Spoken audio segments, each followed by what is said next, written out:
और महाप्रभु जगन्नाथ।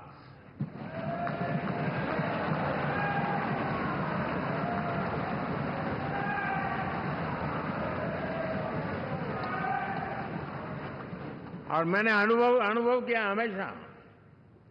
मैं हमेशा मानता हूं ईश्वर के अनेक रूप होते हैं, लेकिन जब मैं भगवान महाप्रभु जगन्नाथ जी को याद करता हूं तो मैं हमेशा मानता हूं ये गरीबों के देवता है।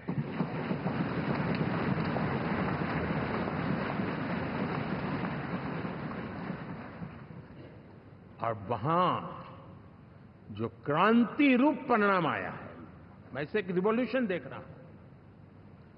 और मैं इसके साथ कह सकता हूं कि विकसित भारत का हमारा जो सपना है,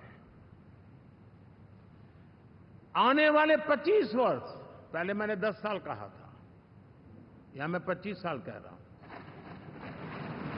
आने वाले 25 साल महाप्रभु जगन्नाथ जी की कृपा से उड़ीसा देश की विकास यात्रा के ग्रोथ इंजन पैकी एक होगा।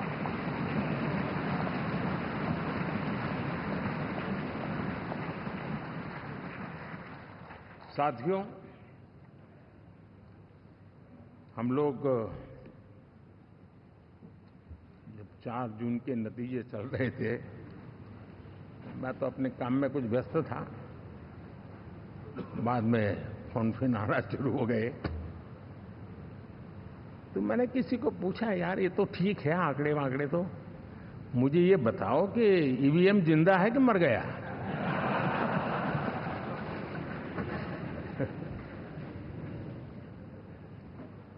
क्योंकि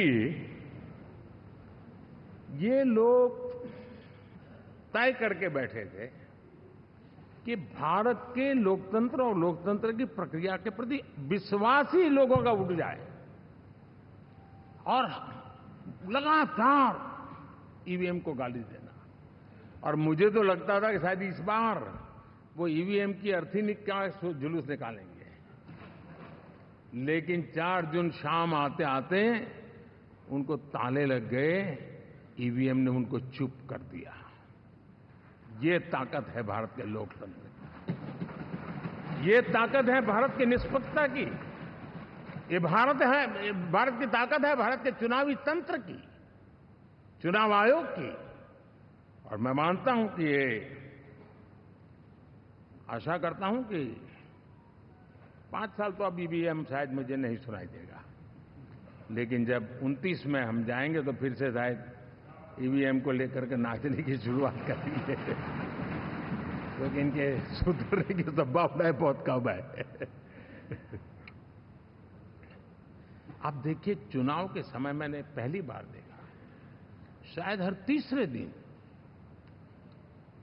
इलेक्शन कमीशन के काम में रुकावट आए, इसके लिए सुप्रीम कोर्ट के दरवाजे खटखटाए गए, भांति भांति की एप्लीकेशन, और एक ही टोली थी। और लोकतंत्र के प्रति जिनका भरोभार अविश्वास है, ऐसे लोग सुप्रीम कोर्ट का उपयोग करते हुए कैसे रुकावट डाले, इसका निरंतर प्रयास करते रहे। और चुनाव आयोग की ताकत का एक बड़ा हिस्सा अदालतों में, इस पीक अवर्स में, चुनाव के पीक अवर्स में, यानी कितनी निराशा लेकर के ये लोग मैदान में आए थे कि उन्होंने पूरा हमला उसी इंस्टीट्यूट पे लगा दो, ताकि चुनाव के कोई भी परिणाम आए, हम दुनिया के सामने भारत को भी बदनाम कर लें। ये षड्यंत्र का हिस्सा था दोस्तों, और कभी भी देश उनको माफ नहीं करेगा। साथियों, इंडी गठबंधन वाले जब ईवीएम का विरोध करते हैं तो मैं सिर्फ एक चुनाव के रूप में नहीं देख रहा। मैं मानता हूं ये लोग मन से पिछली शताब्दी के सोच वाले लोग हैं। वे टेक्नोलॉजी को हम महत्व न समझते हैं, न टेक्नोलॉजी स्वीकार करने को तैयार है। और ये सिर्फ ईवीएम में दिखाई दिया, ऐसा नहीं, यूपीआई में दिखाया। जब हमने कहा कि हिंदुस्तान के लोग डिजिटल ट्रांजैक्शन करेंगे, फिनटेक की दुनिया में आज हिंदुस्तान का नाम हो गया, मानने को तैयार नहीं। आधार आज देश की एक पहचान बना है। मैं तो देख रहा हूं कि मुझे कई देश कहते हैं कि हमें आधार की पद्धति से आगे बढ़ना है, आप कैसे मदद कर सकते हैं। उस आधार को रोकने के लिए सुप्रीम कोर्ट में बार बार जाकर के परेशानियां पैदा की। यानी मूलतः ये प्रगति के विरोधी, आधुनिकता के विरोधी, टेक्नोलॉजी के विरोधी इंडी अलायंस हमने देखा है। साथियों, इस देश के लिए ये भी चिंता का विषय है कि विश्व में भारत के लोकतंत्र की ताकत को कम आंकने का प्रयास, और कितना एक्सट्रीम है। मैं दुनिया में ढोल पीट रहा हूं कि हम मदर ऑफ डेमोक्रेसी है, और ये दुनिया में जाकर के बता रहे नहीं हमारे देश में तो डेमोक्रेसी ऐसा कुछ नहीं, कि वो मोदी बैठ गया है, वो एक चाय बेचने वाला यहां पहुंच कैसे गया, कुछ तो गड़बड़ की होगी। ये जो इनकी मनस्थिति है जी, भारत के नागरिकों को चुनाव प्रक्रिया के प्रति अविश्वास पैदा करने का जो उनका षड्यंत्र है, मैं मानता हूं कि अब दुनिया भी भारत के लोकतंत्र की विविधता, विशालता, व्यापकता, गहनता, इन सबको भी जानने समझने के लिए आकर्षित होगी। ऐसे इस चुनाव के नतीजे में देख रहा हूं। साथियों, जब 1 तारीख को मतदान पूरा हुआ और 4 तारीख को काउंटिंग, इस बीच की चीजों को आप देखिए। योजनाबद्ध तरीके से देश को हिंसा की आग में झोंकने का बयान दिए जाते थे। यहां इकट्ठे होना, यहां पहुंचना, यहां करना। कुछ लोग इस चीज को गंभीर नहीं लेते हैं, लेकिन ये बहुत गंभीर है। आप भारत के लोकतंत्र को, पहले उसकी व्यवस्था को अनादर करते हो, अब परिणाम आने से पहले एक ऐसा माहौल बना दो कि बस आग लगा देंगे।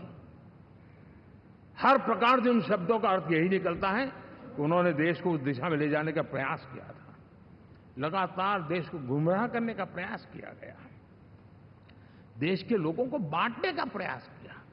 अरे, चुनाव एक ऐसा लोकोत्सव होता है कि ज्यादा से ज्यादा लोगों को हम जोड़े, तोड़ने के लिए नहीं होता है। लेकिन हर प्रकार से कोशिश यही की गई। साथियों, मैं मानता हूं कि 2024 के लोकसभा के चुनाव के जो नतीजे हैं, हर पैरामीटर से देखेंगे, दुनिया ये मानती है और मानेगी कि ये एनडीए का महाविजय है।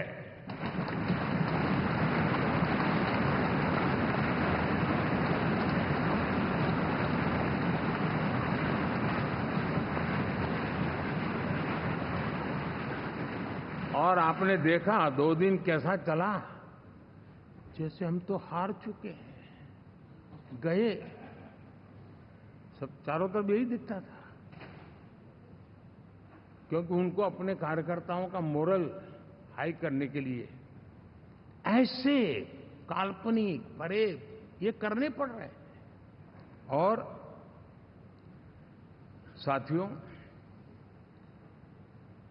गठबंधन के इतिहास में अगर आंकड़ों के हिसाब से देखें तो ये सबसे मजबूत गठबंधन की सरकार है।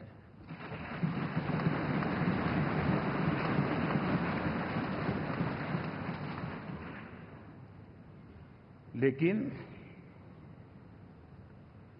कोशिश ये की गई कि इस विजय को स्वीकार न करना,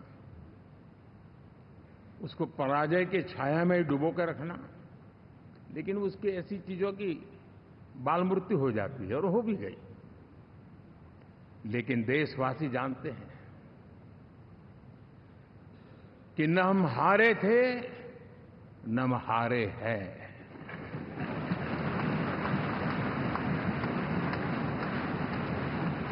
लेकिन 4 तारीख के बाद हमारा जो व्यवहार रहा है,